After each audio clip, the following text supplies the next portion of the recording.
be really clear about what your goals are in the situation. So like, and I think we did it well, even some of the groups that weren't as copacetic working together that I've worked with over the years that, sort of half referred to before, being clear on what the goals are and what the responsibilities are amongst people really helps.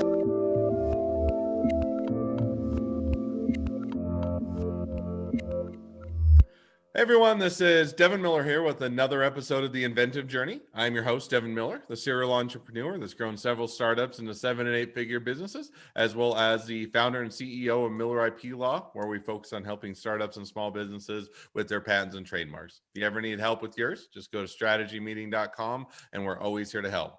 Now, today we have another great guest on the podcast, Jenny Paul. And Jenny grew up in Texas, went to high school, wanted to be a doctor, and always kind of was doing theater more kind of on the side or for fun. Went into undergraduate, studied pre-med, and after a first semester or two, found out she didn't like it, so switched over, started taking a few theater classes as extracurricular kind of fun classes, ended up by the end to taking in theater, and I think graduating with a theater degree or something of that nature. Moved to New York, started acting for 5 or 6 years, started doing content creation, kind of did a web series, decided the next time that she was doing content creation for a web series and whatnot, she was going to find a way to market it, monetize it, and allow people to buy things through it. And that's kind of led to a bit of where she's at today. So with that much as a introduction, welcome on to the podcast, Jenny. Hi, wow, you did that quick. Got to give that quick short introduction, but now we're going to rewind a bit back in time and walk us through a little bit more in detail, kind of, high school, wanting to initially be a doctor, going to medicine, and then how your story went from there. Yeah, I mean, that's pretty much what happened. I sort of always knew that I wanted to do something that was designed to help people, whether it be, sort of therapy, if it were to be psychology, or if it were to be medicine, kind of proper. My dad and my mom are both doctors, and my dad was the king of the neighborhood. He was the internist for, all half of my teachers and, most of my community. And so, people really appreciated and respected him for being their caretaker in some regard. And I think that was always attractive to me because I always sort of felt the urge that I wanted to care for other people as sort of, number one, or at least help them in some way if I could. And so I ended up flipping over to theater because I realized I didn't love the science so much. Where my father and my mother both really loved the science. So of course, 12 years of science, looking down the barrel at that didn't seem so tragic to them. But one question on that, just because, so, I mean, since really high school, you've been kind of thinking about, I want to be a doctor. You've yeah. seen, had influence with your parents or whatnot. So, the decision to switch to theater, I'm guessing wasn't just one day woke up and want to be a theater. So how did you kind of decide, or what was the triggering point, just saying, hey, I've been in a semester or two, this really just isn't as exciting or interesting as I thought it would be. What do I want to do? Or are you already doing theater on the side and said, that's really where my passion is? Or kind of, how did you make that initial transition? I mean, I grew up singing in choirs and solos and things like that, and being really invested in that. And then when I got to high school, I switched from choir to theater and was doing theater for, most of my childhood, or, some sort of performing. And so it was always a thing that I loved, but I also grew up, Dallas, Texas isn't necessarily a place where people necessarily decide to go be performers. It's not like I grew up in the New York Metroplex or in LA or whatever. So it wasn't so much, it didn't seem to me so much as a choice. And then when I went to college and I was taking theater on the side while I was doing my pre-med courses, the people that went to the school that I went to took it really seriously. And I went, oh, this is actually a choice. Like you can do this. So that's sort of how I fell into it is, I got really very stressed out by the science and doing super well, but realizing I just wasn't loving it. And then taking the theater classes and then dropping out of the science classes and then only having the theater classes. And so until I figured I would do that until I figured out what I really wanted to do. And then I sort of realized that is what I really wanted to do. So that is sort of how all that happened. And then, moved to New York to be an actor and have been doing that for, 13, 14 years. And also in the meantime, learning how and becoming really good at content producing as well on top of that. And so that's how that all happened. So now, and just now backing up, just because that was a good space of time. So you decided, okay, first thing is you decided, maybe pre-med and medicine wasn't or what you'd envisioned or what you wanted to do, or wasn't what you're passionate to do. So you said, okay, I'll move over to theater, get the degree, you graduate, and you go to New York now. I've imagined, and maybe you can correct me where I'm wrong, in New York, there's a lot of people wanting to get into theater and acting and everything else. So how did you, what was your initial experience when you got to New York and you're trying to figure out how to actually get into theater and acting and chase your dreams? How did that experience go? I mean, I think when I came to New York, there were a lot of people my same age trying to do the same thing, whether it was musical theater or straight theater or some TV film, which wasn't as prominent when I moved to New York, or it was, but it wasn't something that a 21-year-old could necessarily expect to get into right away without a lot of experience. Hmm.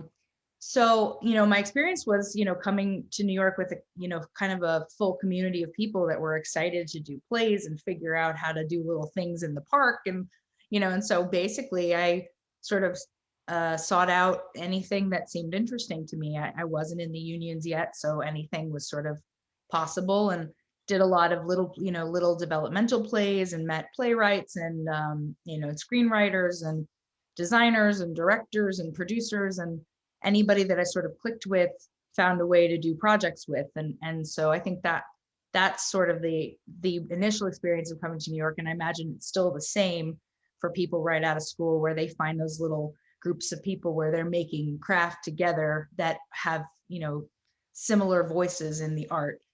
And then, what I found as time goes on, people kind of left the business, or a couple people, people that are really, some people made it, some people didn't make it, some people decided to do other things, some people decided that the business was just not for them. So, now the community of people is much smaller, but it's also, it's still, the same people, the people that I met at the beginning that I had really good relationships with and artistic work with are some of the same people I'm still working with now.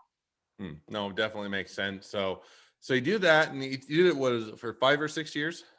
I mean, I guess, yeah. I mean, over the course, I would say those first few years, I was kind of kicking around, maybe 3 or 4 years before I got an agent and Mm. started really getting, kind of elevated work. I also had a full-time job, excuse me, that wasn't this. So finding time to, make money and do these other things was uniquely fun, I think, but also, annoying and difficult in a lot of ways So because, just out of curiosity, what did you do for the full-time job as you're also trying to balance all of your acting, your theater career? I was working as a manager for the 2010 census. Hmm. So, and I did it for quite a long time. So I was in charge of, if you know New York City well enough, Roosevelt Island and the Upper East Side, for quite a while, and pieces of that. And I got moved to bigger jobs and smaller jobs, because the way the census works is it works in projects. So we had this, Hmm. the first project, and then when they move to the second one, they move you somewhere else. And, so I was doing that for quite a long time. And then when the 2010 census ended, probably in, I don't know, August or September of 2010, I'd been working for it since 2008. Then, we all got laid off at the same time, but I was working for them Hmm. for quite a while, and managing anywhere from 20 to 80 people at any one time. So, kind of getting my bearings and, being an adult in some ways, Hmm. being in charge of people that were far more experienced and older than me, because it's a, very civic, community oriented type of job. So there are people from my age all the way up to, retired and post-retired, Hmm. um, just, coming to work because they thought it was an interesting thing to do, and why not? No, it definitely makes sense. So now you do that, you work on the census. And I always look at it really as side job is just another full-time job. So usually end up working as many or more hours on the side job, but you're doing the theater, you're trying to get that up and going as well as, supporting yourself and doing the census and that. Now, how did you transition over to doing kind of your content creation and doing that? Was that kind of just an add on or an additional effort as far as you're doing the theater and acting and trying to get that up and going? Or was that a different opportunity, or kind of how did that start to lead you to where you're at today? Well, I think maybe so we're talking about maybe like 2012-ish, Hmm. possibly. I think at that time, web series were starting to be like an inkling of a thing. So before then, people did not create their own content. At least they did in theater, and we did plenty of that, but not in TV and film, because the networks were, God in that way, and you were auditioning for them or you weren't, and that kind of was it. So I think 2000, I want to say 2011, 12 is when the concept of creating your own work started to sort of seep through the seams. And what was happening is there were a lot of people that were around my age that were actors who hadn't booked a big network show, myself included, who wanted to be seen to do film, because that's sort of where our heads were at. I was always sort of, my head was always, I always wanted to do like sitcoms. I was always, that was sort of my pie in the sky goal.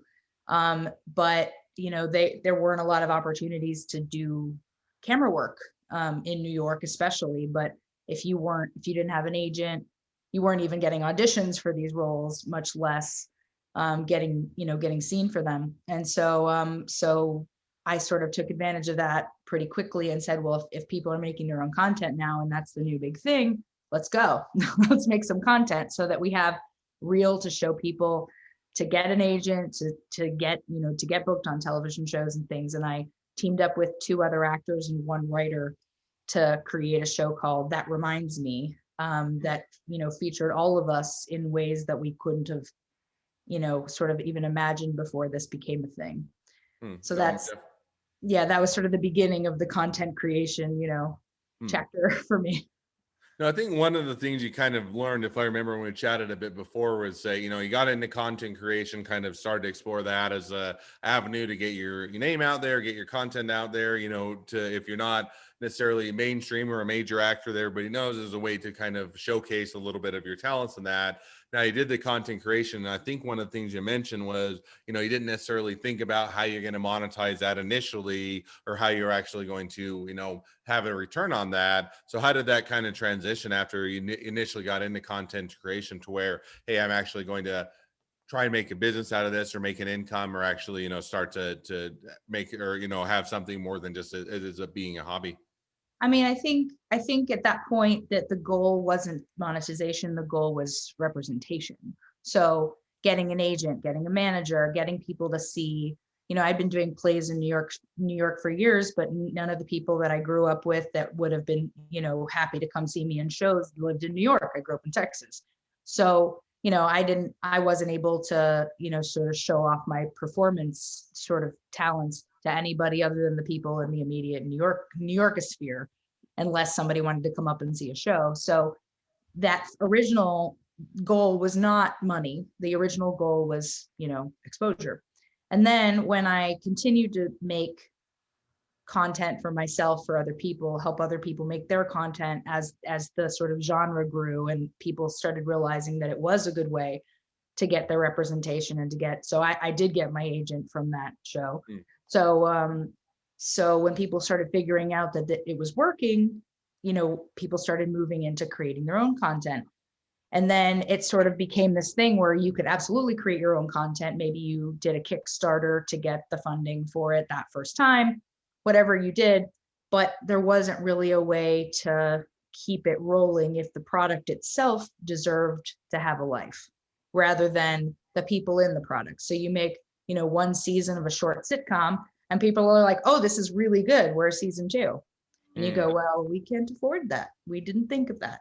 Mm. So it's that concept of realizing that these projects, a lot of them, not all of them, not everything's amazing, but a lot of them deserve to have a life that was independent of their creator, Mm. and to live the way that network TV lives, or the way that cable TV or now streaming lives. And so that was something that sort of was always on my mind as I was doing more and more of this. Was none of these, I'd go to web series festivals, and the best web series, whatever won best web series, didn't have any money to make another season, Mm. and didn't have any way of making that money. And so that's been on my mind for all of the years that I've been doing this, is there's got to be a way for people to monetize these things outside of asking their friends for the money. And so that's sort of, the genesis of what ended up becoming Adulting with Jane. Is let me figure out how to monetize this so that it actually is beneficial to whomever is, giving, lending, involved with the money, but also, so that these projects could have a real life. No, it definitely makes sense. So now that kind of brings you up to where you're doing today. So you now got Adulting with Jane. And so how did you kind of start to take and incorporate kind of the things you learned, the experience you've got on the other ones, and kind of all of that to now fold that into something that you could monetize or otherwise be able to at least support, so that you can make the next series, you can continue on, and continue to do that without having to go to the friends in this family to kind of support it. How did you kind of start to adjust that model, or adjust to where you're at today? So I think, over time, if you're creating enough content, you sort of develop a drawer full of ideas and things, and you're hoping that one day this one or that one will have a reason to get, funded, or you're just, collecting ideas. And one of the ones that I really was in love with was this concept of, we always go to YouTube for how-to videos. Mm-hmm. But they're not particularly entertaining. There's something real special about a how-to video. It's just sort of a necessity. And Google is uniquely suited to do that because they're Google. So, if you're saying like how to change a tire, and then YouTube, which is, easily the most popular place for indie content to live, at least in terms of like longer form, more structured, not necessarily like TikTok videos, this sort of thing. So, you go and you watch some really dry dude like show you how to unscrew the, nuts, and then jack the car up and and you're like, okay, and it you do the thing because you have to do the thing. But I always thought, like, why not, why not kind of, why not feel empowered in the adulting rather than the word adult? The original incarnation. So the original word adulting was coined by an author. I think her name was Kelly Brown. And she wrote a book. She wrote a book about, 300 things you need to know to be an adult. And so she coined that term. And so immediately when the word adulting started becoming a thing, it was like, adulting, do not recommend, adulting sucks, adulting 1 star, adulting, I need coffee, whatever those things are. And I was like, well, for me, a lot of this stuff could and should have been interesting and fun, because I'm one of those people that's just very learning forward and curious. Like I like learning how to do things because it makes me feel like I, did something right. So, I'm kind of like an adult Girl Scout in a way. It's that the stuff that people kind of think sucks, I also think sucks sometimes. Let's not play. But if I were to learn it in a way that was interesting to me and that didn't feel like, death and taxes and destruction, I would probably enjoy myself, versus like how to change a tire, where it's like I'm actually stuck in the middle of a highway and I really do want to kill myself, and I'm waiting through 15 minutes of YouTube because I'm literally on the side of the road. And I think that was sort of the impetus for this, even before sort of the monetary piece of it, was I want to do a show that teaches people how to do these things so that they already know kind of how to do them, so that by the time they are on the side of the road, if that happens to them, they don't feel so utterly scared and hopeless. They go, oh, you know what? I kind of know how to do this. Let me look it up, or whatever they're going to do to finish it, but not have a panic attack about it, because it's not the worst thing in the world. It's not, we're going to die on the side of the road kind of thing. I know a little bit about this. I'm a little bit empowered here. Let me do that. Let me figure this out. I'll figure this out. And I think that was sort of the impetus. So taking my two loves of, sort of helping people and sitcoms, I was like, okay, let's make a sitcom that, helps people, and maybe puts them in a position by the time they do have, a major issue, that they're not feeling so overwhelmed by it. And Mm, I think I kind of found a uniquely good time to do it when, this is around the time that Marie Kondo came out and people were starting to get excited and ready to do things like clean their houses, where like that would have been miserable before. But now, like, a lot of people, especially women, but a lot of people are like, ooh, I'm going to do this for my house too. This is very cool. mm, So kind of entering this sort of lifestyle DIY at the right time. And I was like, between that. And then the other factor was the money factor. I didn't, back to what we started talking about, is this something that would fit the model that the networks use, which is advertising? And the answer, really quickly was yes, but it's too small for people to care. So how do we make it big enough for people to actually care? A, and then B, how do we make it interesting in a way that actually benefits the small businesses, to kind of weave it in so that it's kind of working for everybody. So that's mm, sort of how we did it. It's a sitcom and a how-to video, and then we're working with a shoppable video technology. So basically, this is one of the first ever to do this, and everything's working now, but it's like just barely off the ground. But you can actually click around within the video. You can literally click it and it pauses the video. And mm, then if there's a product, you like my earrings, cool, I can click on the earrings and go shop them, look at mm, them, put them in my cart, whatever I'm going to do, come back to the video. Or in our case, we're using the things that are like the tools. So like the tire jack and the sewing kit and things that might actually complete the experience of the learn. So, okay, I just learned how to change a tire. Click here. There's the kit for the tire jack that I can chuck in my truck forever. Hopefully never have to use it one time for any mm. reason, but it's there. And so that's sort of how we kind of came to it, is we wanted to make it beneficial for the audience and fun for the audience, but also beneficial for any potential small businesses that were joining us to work with us on this, so that they're actually getting some, value and benefit out of it as well, and enticing them to help us make the show so that we can help them advertise their products. No, definitely. That sounds, it sounds like a interesting model to start to monetize that, to be able to, both, people see something in the show that they think looks cool or is nice, and that they can actually check it out and start to shop for it. Sounds like an interesting way to start to solve that. Hey, how do we sustain doing these series and then, make a job out of this, or, an income out of this, as opposed to just doing it as a hobby. So it sounds like a fun path to go down. So, well, now as we start to get towards the end of the podcast, I always have two questions I always ask, so we'll jump to those now. First question I always ask is, along your journey, what was the worst business decision you ever made, and what did you learn from it? So I will be judicious about saying what I'm going to say, but I will say that I think it's really important to make sure that you know who you're getting in bed with when you're working with business partners and with people. So in my world, there's a lot of people, and you can't necessarily know everybody fully before you go in. But one of the things that I did reasonably early on is I sort of got really excited really fast and was like, sure, I will, I will go into business with, I will do this thing with these people that I don't know as well.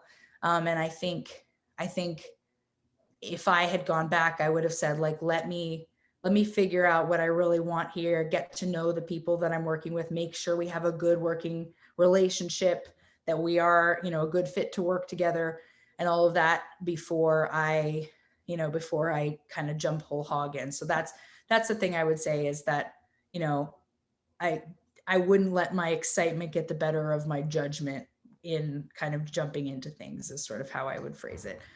Because everything worked out okay, and Mm, not too much love lost, but also a lot of extra stress. And like, if we had known from the beginning, like if we had really thought about whether or not this was a really good idea, or whether or not we were a good fit to work, then maybe it wouldn't, we would have been able to sort of like navigate it with much less stress involved.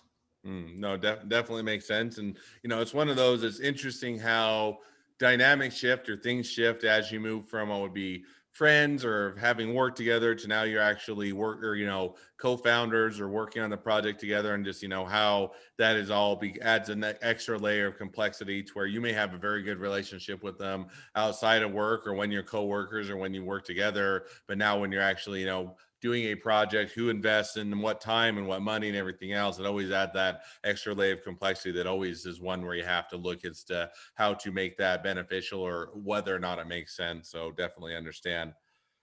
As we jump now to the second question, which is, if you did talking to someone who's just getting into a startup or a small business, what'd be the one piece of advice you'd give them?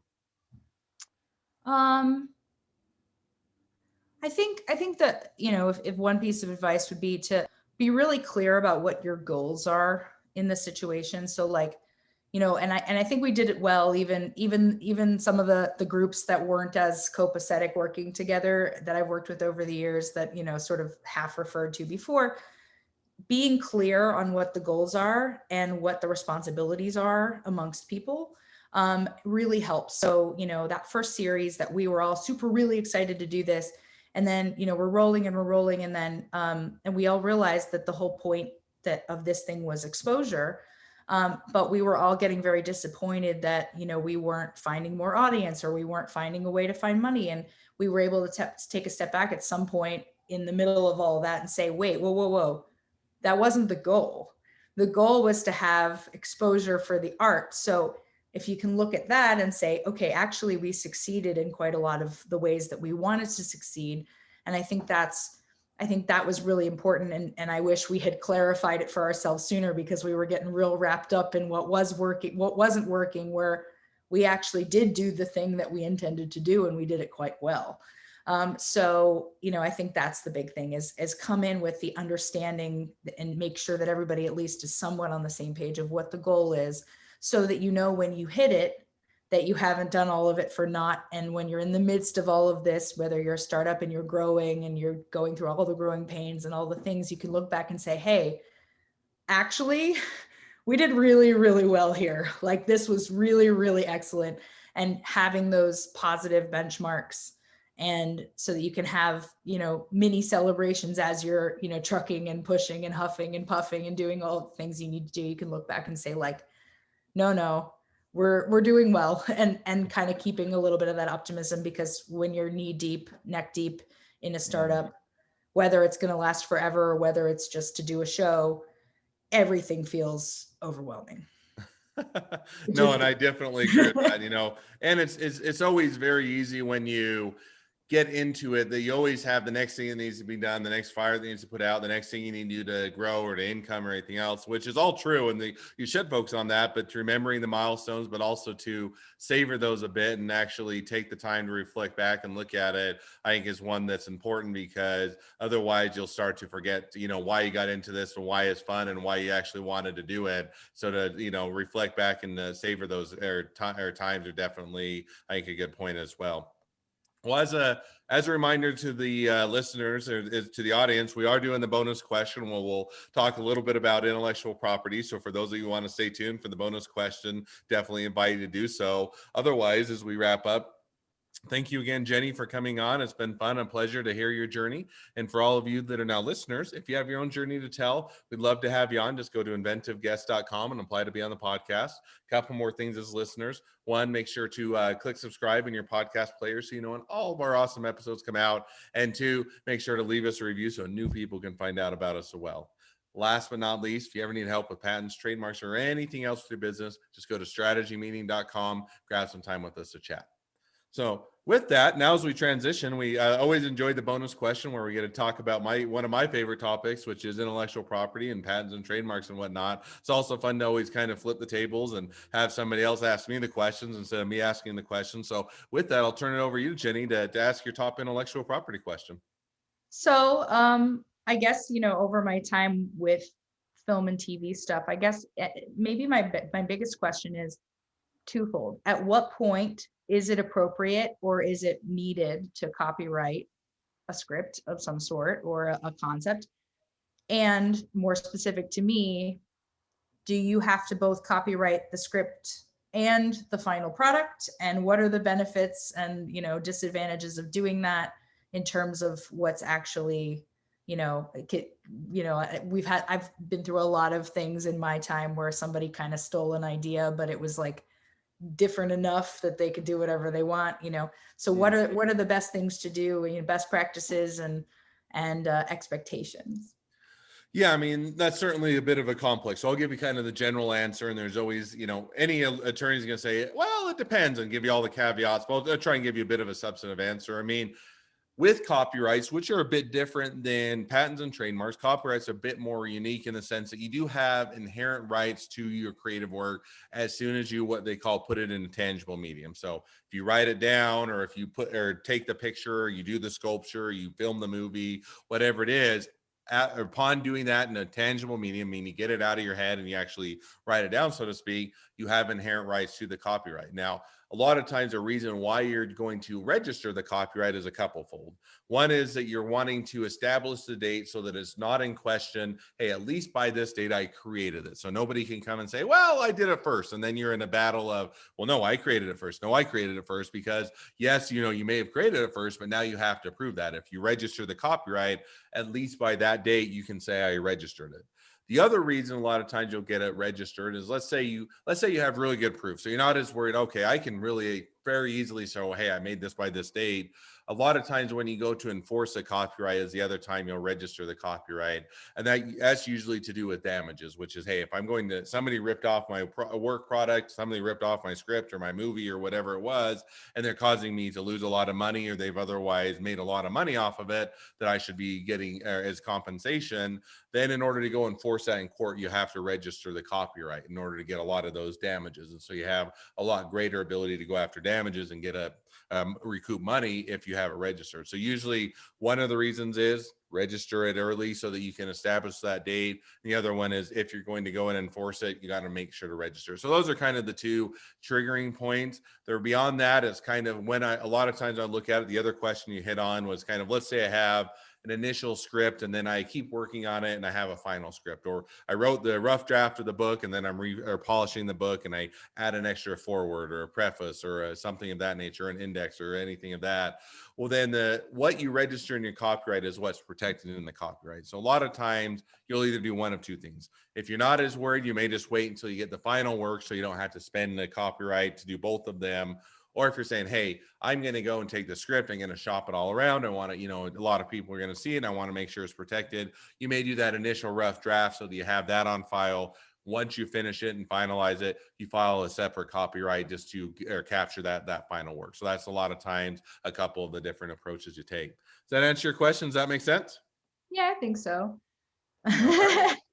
There's always plenty more to learn and always plenty more, but that at least is my initial crack at answering your top intellectual property question. With that, we'll go ahead and wrap up the podcast.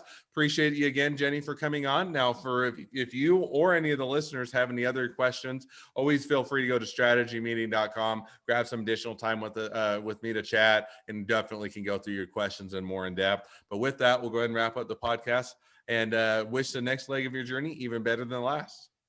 Thank you so much. Thanks for having me.